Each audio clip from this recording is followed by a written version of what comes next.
जब शाम उतरती है तो जंगल केवल अंधेरा नहीं उड़ता, वह स्मृतियाँ उड़ता है। देवदार की ऊंची चोटियों के बीच बहती हवा जैसे किसी अनकही कहानी का विलाप हो। गांव के रास्ते पर पसरा सन्नाटा सामान्य सन्नाटा नहीं होता, वह प्रतीक्षा होती है। कहा जाता है यह बाघ अब आदमखोर है, पर मैंने जंगल में वर्षों बिताए हैं और मैंने सीखा है कि कोई भी बाघ बिना कारण इंसान का शिकार नहीं करता। कहीं कोई पुराना घाव है, कहीं किसी शिकारी की छोड़ी हुई गोली का निशान, या शायद वह दिन जब उसकी प्राकृतिक शिकार भूमि इंसानी कुल्हाड़ियों की आवाज में खो गई। आज रात मैं उसी जंगल में जा रहा हूँ। राइफल मेरे हाथ में है, पर मन में दुविधा है। क्या मैं एक राक्षस का अंत करने जा रहा हूँ या प्रकृति के एक त्रासदी का? चांद बादलों के पीछे से झांक रहा है। दूर किसी पहाड़ी पर एक लंबी दहाड़ गूंजती है और वह दहाड़ केवल भय नहीं जगाती, वह प्रश्न उठाती है, आखिर इस संघर्ष में दोषी कौन, बाघ या हम? नमस्कार, मेरा नाम है डॉक्टर आदर्श। हमारी कहानी चल रही है द चौगढ़ मैन ईटर, जिसे कि हमने लिया है किताब मैन ईटर ऑफ कुमायूं से, जिसे कि लिखा है जिम कॉर्बेट ने।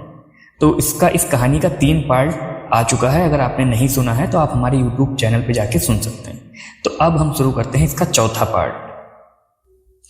अब जिम कॉर्बेट आगे बताते हैं कि मैं डालकानिया में एक और सप्ताह रुका और शनिवार को घोषणा की कि मैं अगले सोमवार को घर के लिए रवाना हो जाऊंगा। मैं लगभग 1 महीने से आदमखोर के इलाके में था और खुले तंबू में सोने और दिन भर अंतहीन मेल चलने का तनाव हर कदम के आखिरी होने की आशंका के साथ मेरे मानसिक स्वास्थ्य पर भारी पड़ने लगा था।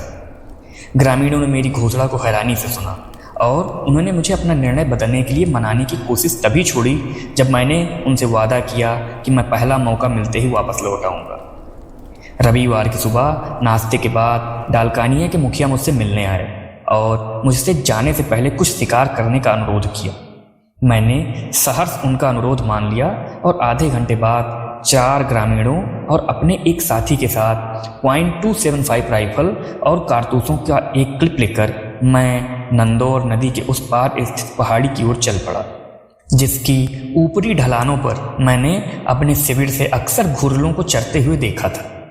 मेरे साथ आए ग्रामीणों में से एक लंबा दुबला पतला आदमी था, जिसका चेहरा बुरी तरह से विकृत था। वह अक्सर मेरे शिविर में आता रहता था और मुझे एक अच्छा श्रोता पाकर उसने आदमखोर बाघ के साथ अपनी मुठभेड़ की कहानी इतनी बार सुनाई थी कि मैं बिना किसी प्रयास के नींद में भी पूरी कहानी दोहरा सकता हूँ। यह मुठभेड़ 4 साल पहले हुई थी और इसे उसी के शब्दों में बताना सबसे अच्छा है। क्या आप वह चीड़ का पेड़ देख रहे हैं साहब? पहाड़ी के कंधे पर घास वाली ढलान के नीचे।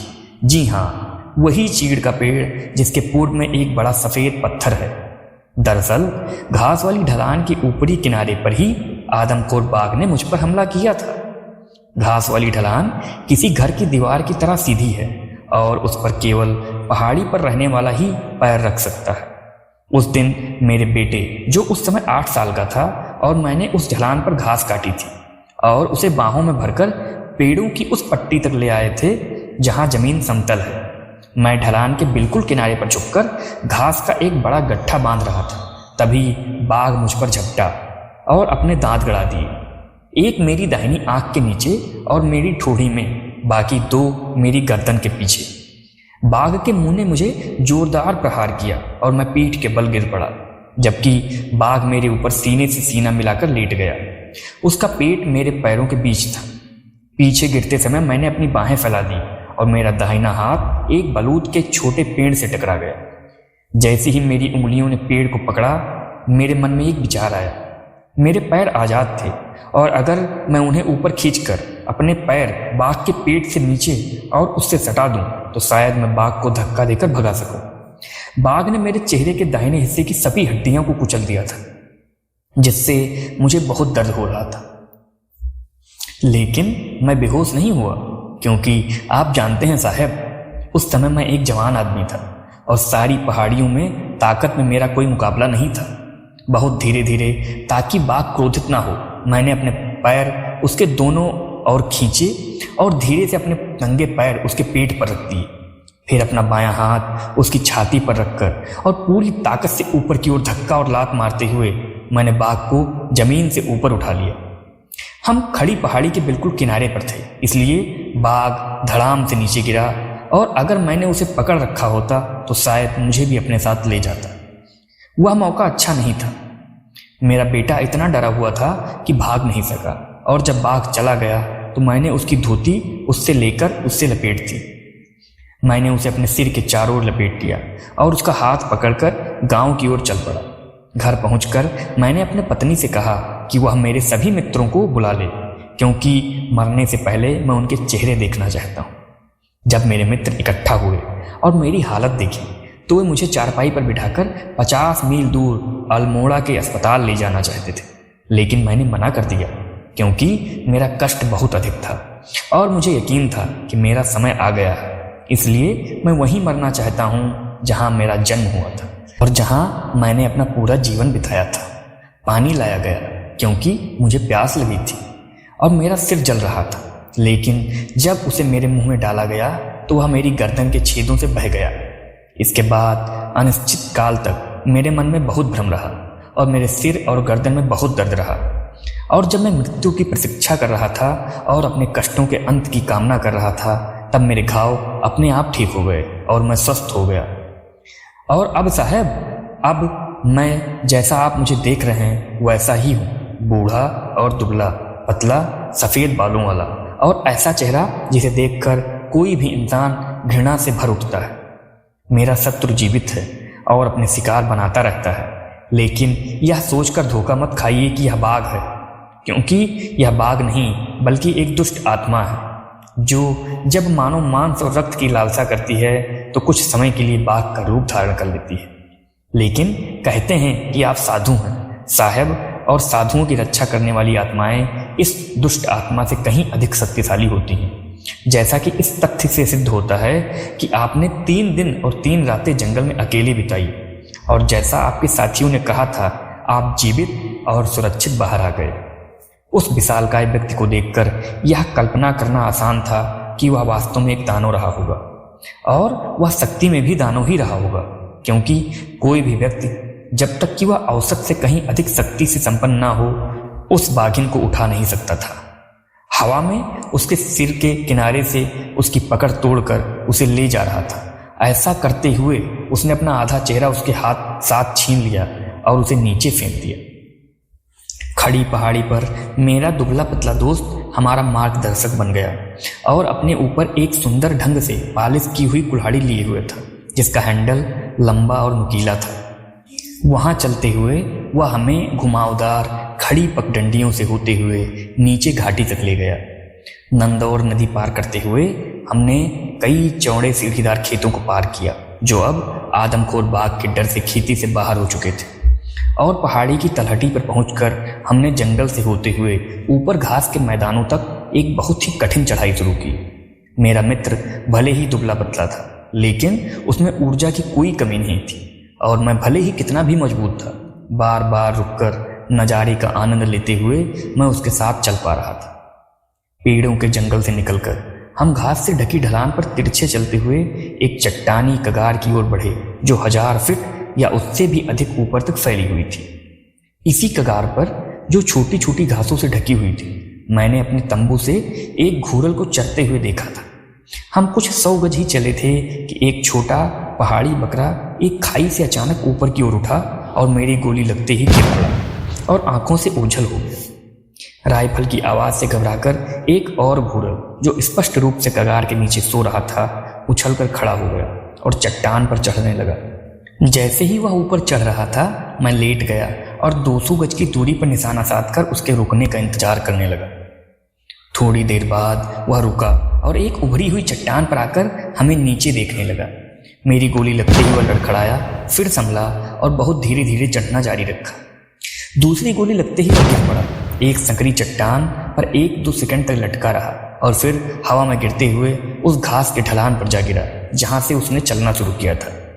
जमीन पर गिरते हुए लुढ़कता रहा, हमसे 100 गज की दूरी से गुजरा और अंततः 150 गज नीचे एक मवेशी मार्ग पर आकर रुक गया। मैंने अपने पूरे जीवन में जितने वर्षों से मैं शिकार कर रहा हूँ, केवल एक बार ही ऐसा दृश्य देखा है, जैसा हमने अगले कुछ मिनटों में देखा। और उस अवसर पर हमलावर एक तेंदुआ था। घूरल अभी उस रास्ते पर गिरा ही था कि वहीं घास से ढकी ढलान पर बनी एक खाई से एक विशालकाय हिमालयी भालू लड़खड़ाते हुए निकला और बिना रुके या पीछे मुड़े उसकी ओर बढ़ा। वह मवेशी मार्ग पर तेजी से दौड़ रहा था। मरे हुए घूरल के पास पहुंचकर वह बैठ गया और उसे अपनी गोद में उठा लिया। जैसे ही उसने घूरल को सूंघना शुरू किया, मैंने गोली चला दी। शायद मैंने जल्दी में गोली चला दी या अपवर्तन के लिए ज़्यादा समय दे दिया। खैर, गोली नीचे लगी और भालू के सीने में लगने के बजाय पेट में जा लगी। हम 6 लोग जो ध्यान से देख रहे थे, उन्हें लगा कि भालू ने गोली को घूरल के हमले की तरह लिया, क्योंकि वह उछलकर जानवर को और अपने ऊपर से फेंककर गुस्से से गुर्राते हुए मार्ग पर सरपट दौड़ने लगा। जब वह हमसे 100 गज नीचे से गुजरा तो मैंने अपना 5वां और आखिरी कारतूस चलाया। बाद में पता चला गोली उसके पिछले हिस्से के मांसल भाग से होकर गुजरी थी। जब तक वे लोग दोनों भालुओं को उठाकर लाएं, मैं खून के निशान की जांच करने के लिए नीचे उतरा। निशान पर मौजूद खून से पता चला कि भालू को जोरदार चोट लगी थी, लेकिन फिर भी खाली राइफल लेकर उसका पीछा करना खतरनाक था, क्योंकि भालू वैसे भी गुस्सैल होते हैं और घायल होने पर तो वे बेहद खतरनाक हो जाते हैं। जब सैनिक मेरे पास वापस आए तो हमने एक संक्षिप्त युद्ध विधानसभा की। शिविर 3.5 मील दूर था और चूंकि अब दोपहर के 2 बज चुके थे, इसलिए और गोला बारूद लाना, भालू का पीछा करके उसे मारना और अंधेरा होने से पहले घर वापस जाना संभव नहीं था। इसलिए सर्वसम्मति से यह निर्णय लिया गया कि हमें घायल जानवर का पीछा करना चाहिए और पत्थरों और कुल्हाड़ी से उसे खत्म करने की कोशिश करनी चाहिए। पहाड़ी खड़ी ढलान वाली थी और झाड़ियों से काफी हद तक मुक्त थी और भालू से ऊपर रहकर हमारे लिए बिना किसी गंभीर दुर्घटना के अपना काम पूरा करने की अच्छी संभावना थी। तदनुसार हम चल पड़े और मैं आगे आगे चल रहा था। मेरे पीछे 3 आदमी थे और सबसे पीछे 2 आदमी थे, जिनमें से प्रत्येक की पीठ पर एक घूरल बंधा हुआ था। जिस स्थान पर मैंने अपने आखिरी गोली चलाई थी, वहां पहुंचने पर रास्ते के अतिरिक्त खून देखकर हमारा हौसला काफी बढ़ गया। 200 गज आगे खून का निशान एक गहरी खाई में उतर गया। यहां हमने अपनी टुकड़ी को विभाजित कर लिया। 2 आदमी दूसरी तरफ चले गए, कुल्हाड़ी का मालिक और मैं पास वाली तरफ रहे और घूरल ले जाने वाले आदमी हमारे पीछे पीछे चल रहे थे। आदेश मिलते ही हम पहाड़ी से नीचे उतरने लगे। खाई के तल में हमसे 50 फीट नीचे बौने बांसों का एक घना झुरमुट था और जब इस झाड़ी में से एक पत्थर फेंका गया तो भालू गुस्से से चीखते हुए उठ खड़ा हुआ और 6 आदमी अपनी पूरी ताकत से सीधे पहाड़ी पर चढ़ गए। मैं इस तरह के अभ्यास का प्रशिक्षित नहीं था और यह देखने के लिए कि पीछे मुड़कर देखा कि क्या भालू हमारा पीछा कर रहा था, तो मुझे बड़ी राहत मिली कि वह उतनी ही तेजी से नीचे की ओर जा रहा था जितनी तेजी से हम ऊपर चढ़े थे। अपने साथियों को एक आवाज दी, दिशा में तेजी से बदलाव किया और हम पूरी तेजी से दौड़ पड़े और अपने शिकार की ओर तेजी से बढ़ने लगे। कुछ सटीक निशाने लगे, निशानेबाजों की खुशी भरी चीखें और भालू की गुस्से भरी गुर्राहट सुनाई दी। तभी खाई के एक तीखे मोड़ पर, जहां सावधानी से आगे बढ़ना जरूरी था, हम भालू से अलग हो गए।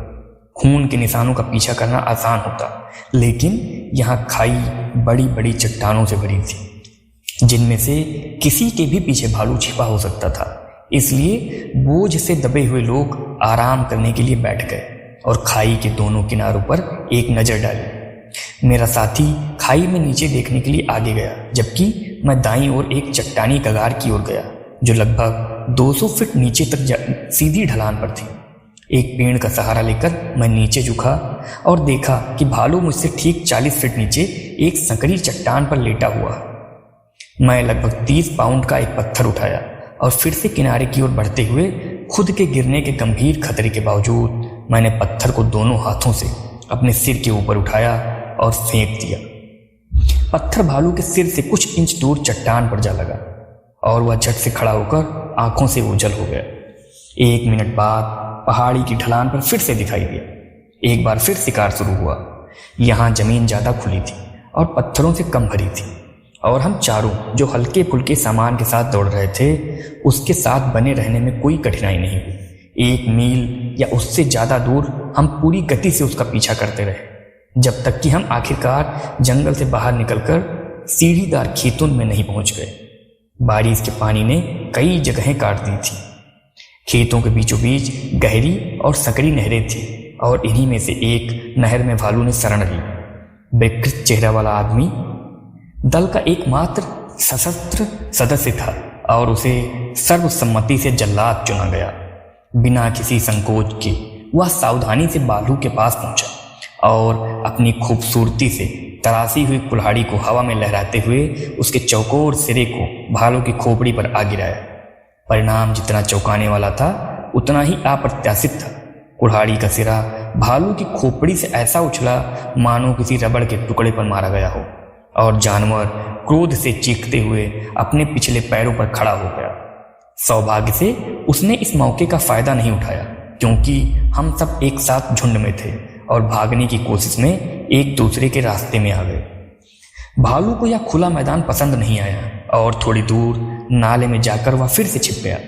अब कुल्हाड़ी चलाने की बारी मेरी थी, लेकिन भालू को एक बार चोट लग चुकी थी, इसलिए वह मेरे पास आने से नाराज था और काफी मशक्कत के बाद ही मैं आखिरकार उसके करीब पहुंच पाया।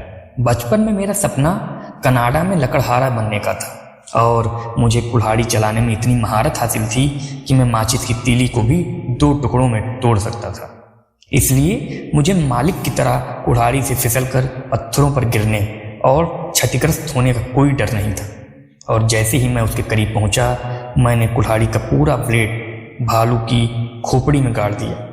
हमारे पहाड़ी लोगों के लिए हिमालयी भालू की खाल बहुत कीमती होती है और जब मैंने कुल्हाड़ी के मालिक को बताया कि उसे भालू के मांस के दुगने हिस्से के साथ साथ खाल भी मिलेगी, तो वह बहुत घमंडी और ईर्ष्यालु हो गया।